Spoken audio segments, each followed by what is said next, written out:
دوستو نبی کریم صلی اللہ تعالیٰ علیہ وسلم رب کائنات کی مخلوق میں سب سے زیادہ حسن والے تھے۔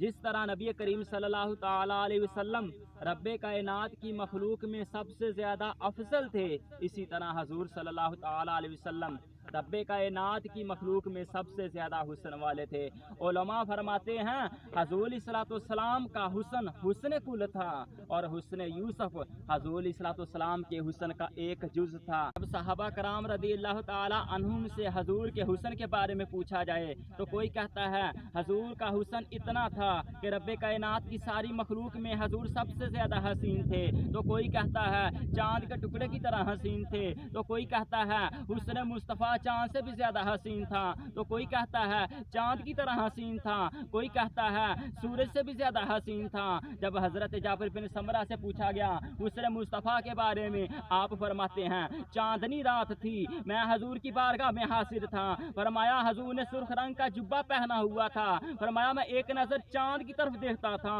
ایک نظر حسن مصطفیٰ کی طرف دیکھتا تھا، فرمایا ہر کوئی کہتا ہے چاند کی طرح حسین تھے، کوئی کہتا تھا چاند کے ٹکڑے کی طرح حسین ہے، فرمایا رب کعبہ کی قسم میرے نزدیک حسن مصطفیٰ چاند سے بھی زیادہ حسین تھا۔ جب حضرت علی رضی اللہ تعالی عنہ سے حسن مصطفیٰ کے بارے میں پوچھا گیا، آپ فرماتے ہیں لم ارا قبلہ ولا بعدہ مثلہ، خدا کی قسم حضور جیسا حسین نہ حضور سے پہلے کبھی دیکھا، نہ کبھی حضور کے بعد حضور جیسا حسین دیکھا۔ کسی شاعر نے کیا خوب کہا، کہے نہ دیکھا کہے نہ پایا، جمال ایسا کمال ایسا، دکھائے کوئی اگر ہو دعویٰ، جمال ایسا کمال ایسا۔